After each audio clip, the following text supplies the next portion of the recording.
a dark sea at night. A combat diver in full gear rising silently from the black water against the steel hull of a moving cargo ship. He is wet. He is breathing on a rebreather that releases no bubbles to the surface. He is climbing a magnetic ladder that will carry him over the rail before the watch sees him coming. He is not Delta Force. Delta Force has the operators. Delta has the budget. Delta has the reputation. And that ship, on that night, is one target Delta will hand to someone else every single time it comes up.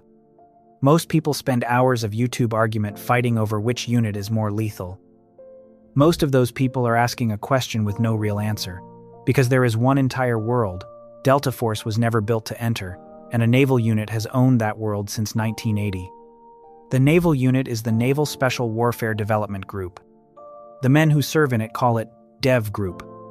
The Pentagon called its predecessor SEAL Team 6, and the predecessor was founded in 1980 by a Navy commander named Richard Marcinko for one specific mission.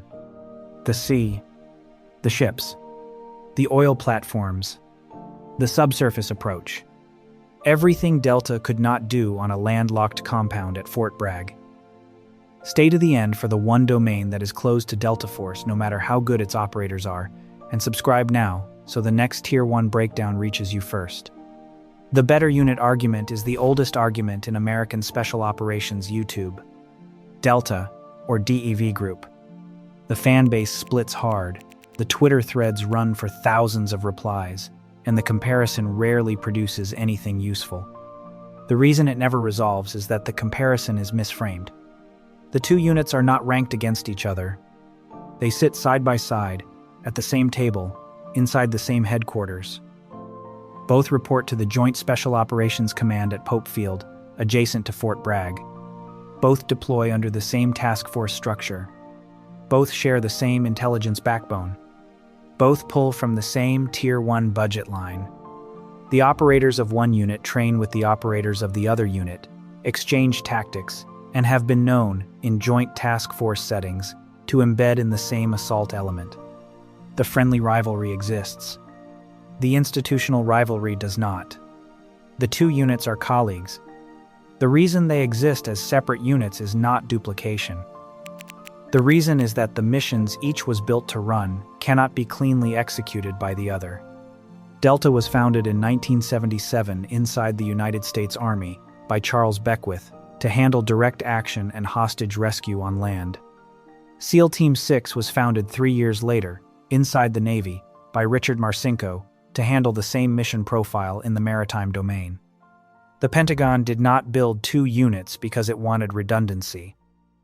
The Pentagon built two units because the maritime mission set is different enough from the land mission set that no single unit can be trained for both at the standard the country expects.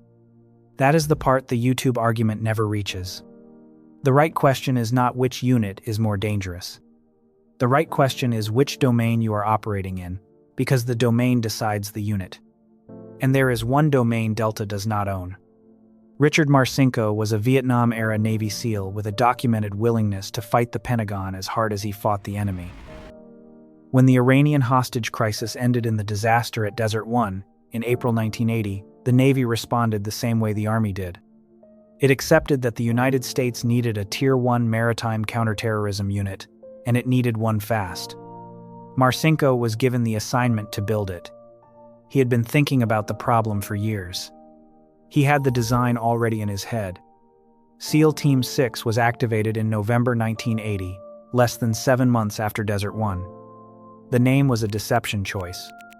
The Navy at the time had 2 existing SEAL teams. Numbering the new Unit 6 was meant to make Soviet intelligence assume that Teams 3 through 5 also existed, padding the apparent size of the American Naval Special Warfare community. The deception worked for a while. The unit, in practice, was Marcinko's hand-picked group of seasoned SEAL operators, pulled out of the existing teams and put through a selection course Marcinko designed himself. The mission was maritime counterterrorism. The expected targets were not abstract. The Pentagon had a list: hijacked cruise ships, seized oil platforms in the Gulf, cargo vessels boarded by armed crews in international waters. coastal facilities that could not be reached by an army unit without the ability to swim and carrying its kit. The unit had to be able to do all of it, at the standard the country expected from a hostage rescue, with the press cameras rolling on the wreckage afterward. Marcinko ran the unit hard. He was eventually moved out, and the unit was reorganized in the 1980s as the Naval Special Warfare Development Group, the official name it has used ever since. The men inside the unit still call it DEVGRU, or simply the team. The new name was an institutional reset. The mission did not change. The unit that took the name of Naval Special Warfare Development Group in the late 80s was still the unit Marcinko built. The sea was still the assignment. A Delta Force squadron can be flown into any country on Earth and dropped onto any compound with a runway nearby. What a Delta Force squadron cannot do, without a great deal of borrowed naval support, is take a ship at sea. The maritime hostage rescue mission has rules that have nothing to do with the rules of a land assault. The target moves. The target is surrounded by water. The target is reached by approach methods Delta does not train. The approach is not a helicopter inserting onto a roof. The approach is a swimmer surfacing against a hull, or a small boat coming in on a wave against the stern, or a fast rope from a helicopter onto a heaving deck the size of a parking lot, in a wind that may have been calm an hour ago and gusting to 30 knots by the time the operator is hanging from the rope. The boarding operation has its own discipline. The Pentagon calls it visit board search seizure. The phrase compresses a procedure that runs across hours. A vessel underway is intercepted. The boarding party climbs the hull. The watch is silenced. The bridge is secured. The cargo is searched. Any threat below decks is cleared compartment by compartment, on a layout the operators have never been inside before, with ladders and bulkheads in the way of every clean entry, and with the option that any compartment may be flooded, dark, or rigged. DEVGRU has done that boarding operation, in real water, on real vessels, against real crews, more times than the Pentagon has ever made public. The naval unit also has cousins across the Atlantic, the Special Boat Service in Britain, who run the same mission set against the same kind of target. Both naval units have the same understanding of the domain. Neither one is interchangeable with a land-oriented direct action unit.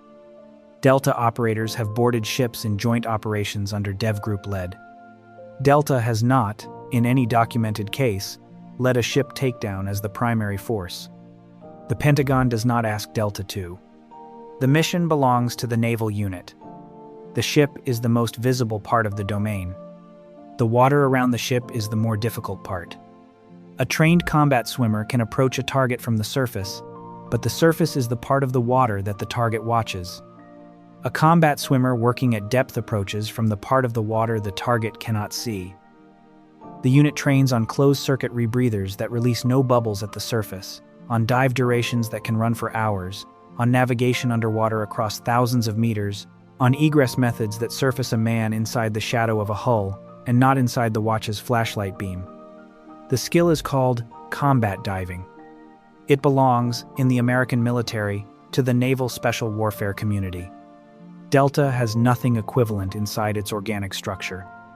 That matters because the targets the United States cares about include some that can only be approached underwater.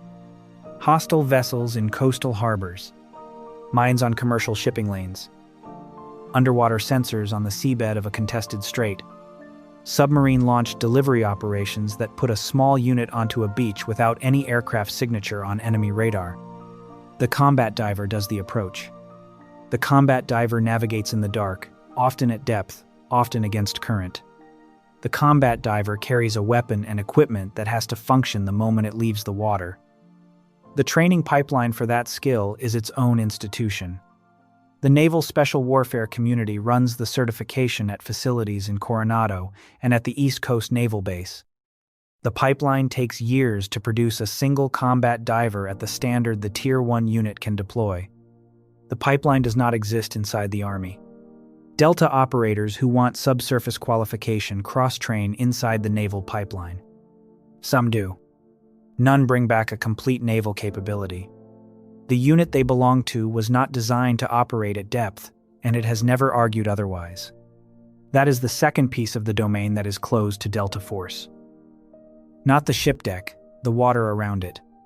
The naval unit owns the depth. The naval unit owns the dark. The naval unit owns the silent approach that ends below the waterline of the target the world has never seen them work against. Which brings us back to the open loop at the start of the video. The domain Delta Force does not own. The world, the Naval Special Warfare Development Group has held since 1980. The sea, the ship deck, the water around the ship, the harbors, the platforms, the undersea approach. The Joint Special Operations Command has the two Tier 1 units side by side for a reason. The land target and the maritime target are different problems. The training to handle one well takes a full career. The training to handle both well is not possible inside a single unit at the standard either domain requires. The Pentagon long ago accepted that and structured the Tier 1 community around the split. Delta runs the land mission. DEVGRU runs the maritime mission. The two units share intelligence, planning, command, and at times operators. They do not share core mission. That is why the better unit argument never settles. The arguers are comparing tools across categories. Asking whether Delta or DEVGRU is more dangerous is asking whether a long-range precision rifle is more dangerous than a combat shotgun. Neither weapon is more dangerous in the abstract. Each weapon is more dangerous in its environment and less dangerous outside it. Put the rifle on a stalking shot at 500 meters and the shotgun is irrelevant. Put the shotgun in a doorway at 3 feet and the rifle is the wrong tool. The same is true of the units. Each one is the most dangerous unit in the world inside its domain. Each one would not be the right choice in the other unit's domain. That answer is not satisfying for the YouTube argument. It does not deliver a winner. It delivers an honest accounting of why the United States built 2 Tier 1 units instead of 1. Delta is the land tool. DEVGRU is the maritime tool. Both are necessary. Neither replaces the other. The argument that does not end was never really about the units. It was about the domain, and the domain was never the same fight. Here is the line that will run the comments. Arguing whether Delta or DEVGRU is better is like arguing whether a knife beats a wrench. They were built for different jobs. But if you had to pick one unit to send into a hostage situation on a moving ship tonight, tell us which, and tell us why.